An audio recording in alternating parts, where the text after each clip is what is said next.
Software ini hanya butuh 4 KB RAM dan mampu membawa 2 astronot ke bulan. Sedangkan software yang ini nggak ngapa-ngapain tapi ngabisin sampai 400 MB RAM. Kok bisa beda jauh banget? Oh, buat yang nggak tahu seberapa jauh, itu sekitar 100.000 kali lipat jauhnya. Kenapa software zaman sekarang itu makin lama semakin berat? Padahal hardware-nya juga makin canggih. Nah, untuk menjawab itu, kita kembali ke tahun 2 astronot menaiki roket Apollo 11 dan mendarat di bulan. Mereka terbang sejauh 384.000 km dari bumi. Tapi bukan astronotnya yang akan kita bahas, melainkan roketnya. Spesifiknya, sistem guidance roket yang hanya butuh 4 KB RAM dan 72 KB ROM. Untuk konteks, satu foto selfie 2 MB ukurannya sekitar 500 kali lipat lebih besar dari seluruh RAM Apollo 11, atau satu emot di WhatsApp ukurannya bisa melampaui seluruh memori komputer yang ada di Apollo. Sebagai contoh lain di Windows, Chrome yang idle butuh 400 MB RAM. Discord yang cuma standby aja bisa makan sekitar 500 sampai 800 MB RAM. Sekarang ini, 8 GB RAM itu udah dianggap minimum yang masih cukup nyaman buat penggunaan sehari-hari. Tentu dengan syarat nggak ngegame berat, nggak 3D rendering, nggak jalanin AI secara lokal, terus OS-nya pakai yang di-bloat, browsernya yang ultra ringan. Ya, intinya nggak jalanin software yang berat.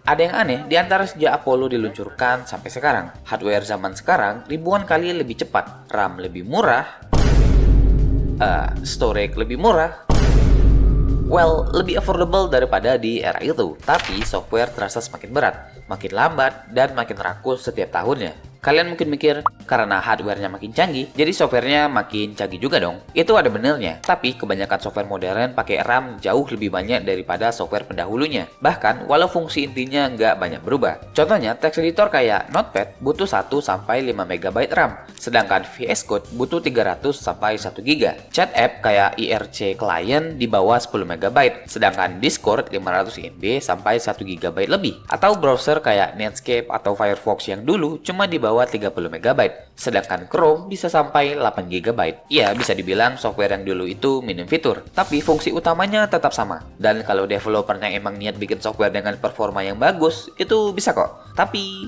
ada tapinya. Di era 70-an sampai awal 90-an, programmer nggak punya pilihan selain efisiensi. Efisiensi apa? Ya, betul, efisiensi anggaran. RAM harganya mahal, bukan sekarang aja. Bisa setara puluhan sampai ratusan juta rupiah per megabyte. Sedangkan sekarang cuma 3 jutaan untuk 16 GB DDR5. Cuma sih, tapi tetap aja mahal banget.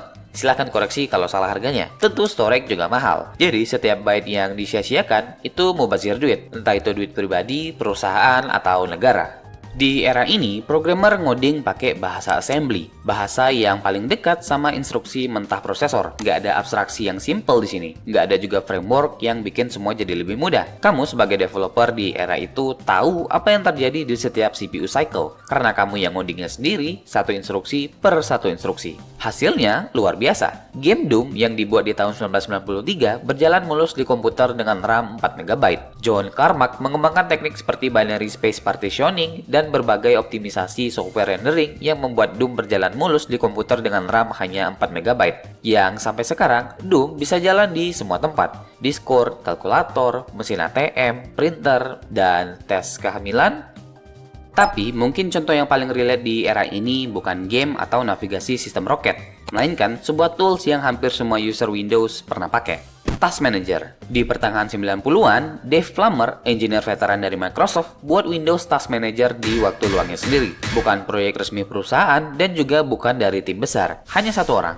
Karena software ini dipakai untuk memperbaiki sistem yang crash, jadinya nggak boleh ikutan crash juga. Hasilnya adalah program yang bisa berjalan bahkan waktu komputer hampir kehabisan memori. Cuma butuh 80 KB RAM. Di-coding dengan C yang dioptimasi secara ketat. Menjaga footprint sekecil mungkin biar Task Manager selalu bisa load, bahkan saat RAM udah terfragmentasi parah. Yang menarik bukan cuma ukurannya aja, tapi cara dia memecahkan masalah klasik. Gimana cara memastikan Task Manager nggak jalan 2 instance sekaligus? Solusi Plummer itu simple. Saat Task Manager dibuka, dia memasang semacam penanda unik di memori. Kalau penanda itu sudah ada, berarti Task Manager lain sudah berjalan. Jadi bukannya membuka jendela baru, dia cuma menyuruh Task Manager yang udah ada untuk muncul ke depan. Lalu langsung kill switch atau bundir.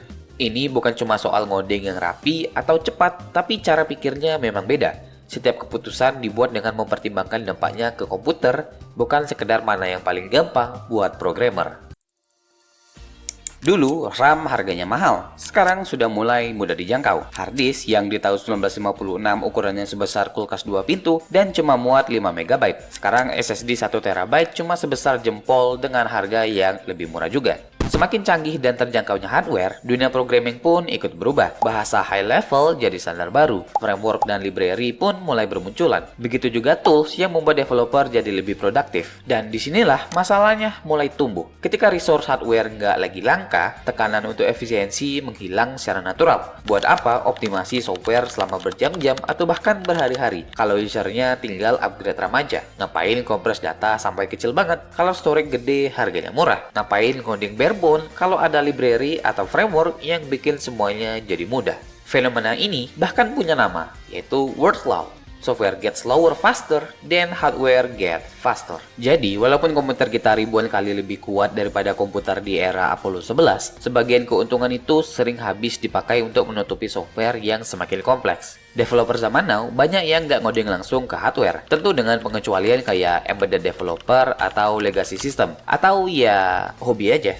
Biasanya ngoding pakai bahasa high level kayak Python, JavaScript, atau Kotlin yang diterjemahkan oleh compiler atau interpreter, terus dijalankan di atas runtime engine, di atas sistem operasi, dan di atas driver hardware. Setiap lapisan ini menambah overhead, meskipun besar kecilnya itu tergantung kasusnya. Apa itu overhead? Setiap lapisan tambahan membutuhkan memori, CPU, dan waktu eksekusi ekstra sebelum instruksi akhirnya sampai ke hardware. Gampangnya sih kayak ngomong ke orang asing pakai translator. Kan lebih lama tuh daripada ngomong langsung sama orangnya. Terus ada framework, React untuk buat UI website, Spring untuk backend Java, Flutter untuk mobile, dan Electron untuk desktop. Setiap framework membawa puluhan library bawaan, dan setiap library membawa dependensinya sendiri. Untuk kalian yang weng dev, hati-hati kalau bukan Node modules nanti ketimpa package. Contoh dari yang paling parah adalah Electron, framework yang memungkinkan buat aplikasi desktop pakai teknologi web yaitu HTML, CSS, dan JavaScript. Idenya sih bagus, ngoding sekali terus jalan di mana aja.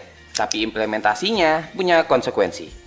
Discord, Slack, VS Code, Spotify Desktop, sampai Figma, semuanya banyak yang bergantung sama Electron. Efek sampingnya, setiap kali buka salah satu aplikasi itu, rasanya kayak buka Chrome versi mini. Makanya, kadang buka satu aplikasi aja udah makan RAM banyak banget. Tapi Electron bukan penyebab tunggal. Dia menunjukkan trade-off antara produktivitas developer dan efisiensi resource. Sebenarnya setiap lapisan tambahan itu ada alasannya. Developer jadi lebih cepat kerja, waktu development lebih singkat, dan perusahaan lebih gampang mencari programmer baru karena semua orang sudah familiar sama teknologinya. Masalahnya, kalau lapisan-lapisan ini terus ditumpuk, lama-lama software jadi makin berat. Bukan karena fiturnya banyak, tapi karena ada banyak beban tambahan yang nggak kelihatan oleh user.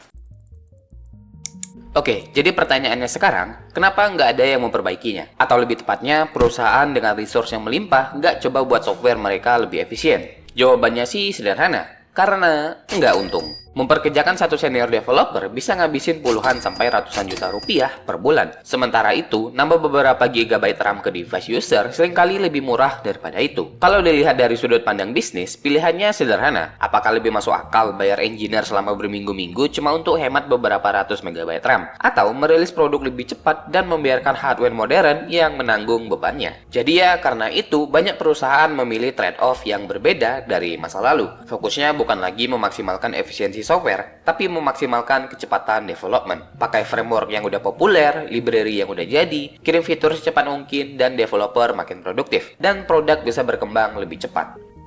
Ada satu konsep ekonomi untuk menjelaskan fenomena ini, namanya Jevons Paradox. Ketika sesuatu menjadi lebih murah dan lebih efisien, orang biasanya nggak menggunakannya lebih sedikit. Justru sebaliknya, malah tambah banyak. Dulu ketika mesin uap jadi lebih efisien, penggunaan batu bara nggak turun, malah melonjak karena semakin banyak orang yang bisa memanfaatkannya. Dan pola yang mirip terjadi di dunia software. Storage makin murah, simpan saja semua log dan data. RAM makin besar, jadi bisa untuk case lebih banyak hal. Bandwidth makin cepat, jadi bisa load lebih banyak aset sekaligus. Jadi, ini bukan karena developer tiba-tiba malas atau nggak peduli soal efisiensi. Dari sudut pandang teknologi dan bisnis, ini cukup masuk akal. Masalahnya, ketika keputusan kayak gini yang ditumpuk selama bertahun-tahun, hasil akhirnya adalah software yang bakalan sangat besar.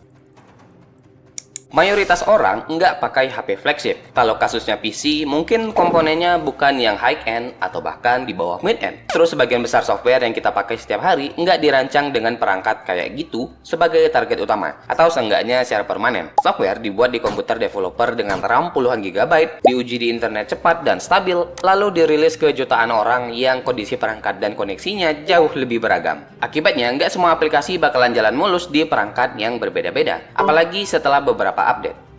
Aplikasi chat yang dulunya cuma buat kirim pesan, sekarang punya stories, channel, komunitas, dan AI yang kita mungkin nggak pernah minta. Aplikasi berita nggak cuma load artikel. Sebelum satu paragraf pertama muncul di layar, browser seringkali sudah sibuk download iklan, analitik, tracker, video autoplay, dan berbagai skrip lain yang berjalan diam-diam di belakang layar. Media sosial pun juga gitu, baru dibuka tapi mulai load konten berikutnya bahkan sebelum selesai melihat konten yang sekarang. Tujuannya biar semua terasa instan dan cepat. Tapi konsekuensinya lebih banyak data yang di-download dan lebih banyak resource yang dipakai. Dan kalian mungkin juga ngerasain hal ini. HP dulu yang smooth sekarang jadi lemot. Terkadang pas update ada fitur baru. Fitur baru itu berarti lebih banyak kode. Lebih banyak kode berarti lebih banyak memori, lebih banyak proses di background, dan lebih banyak resource hardware yang dibutuhkan. Di saat yang sama, OS juga terus upgrade. Standar minimum perlahan naik, program ikut tambah berat, dan beberapa tahun kemudian device yang tadinya terasa kencang mulai kesulitan mengejar semuanya. Tentu nggak semua update itu sengaja bikin lemot device-nya.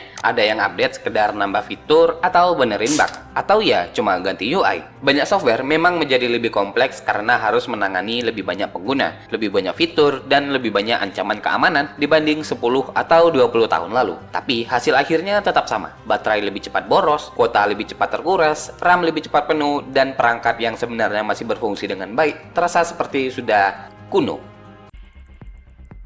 Walau banyak developer sekarang bypass masalah performa dengan ngandelin hardware canggih, masih ada sebagian yang menganggap efisiensi sebagai salah satu yang layak diperjuangkan. Salah satu contohnya adalah komunitas Demoscene. Mereka bikin animasi 3D, musik, dan efek visual yang mustahil kelihatannya untuk ukuran filenya. Ada demo cuma 64 KB, bahkan ada yang lebih ekstrim, cuma 4 KB.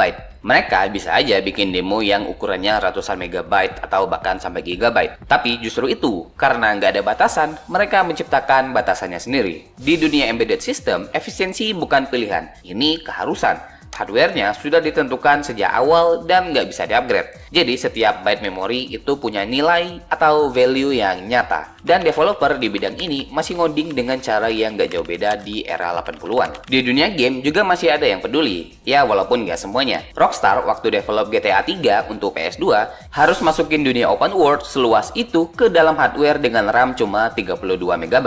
Teknik yang mereka pakai itu streaming aset secara dinamis, kompresi audio agresif, level of detail yang sangat terkalkulasi, itu bukan kebetulan. Itu hasil dari keterbatasan yang memaksa solusi kreatif. Kalian bisa cek video dari GMTK yang bahas ini lebih detail. Contoh yang lebih modern itu kayak game Celeste. Ukurannya cuma sekitar 1,2 GB dan berjalan mulus di hardware 10 tahun lalu. Sementara beberapa game AAA sekarang setidaknya butuh 150 GB storage dan masih sering stuttering di PC mid-range. Poinnya sih bukan developer gede itu buruk dan developer indie itu baik. Poinnya adalah ketika ada alasan yang cukup kuat untuk efisiensi, baik itu keterbatasan hardware, ukuran tim, atau sekedar cuma prinsip. Efisiensi itu bukan kemampuan yang hilang dari dunia programming. Hanya aja insentifnya yang sekarang itu berubah. Oke, terima kasih udah nonton. Jangan lupa cemil. And anyway, bye.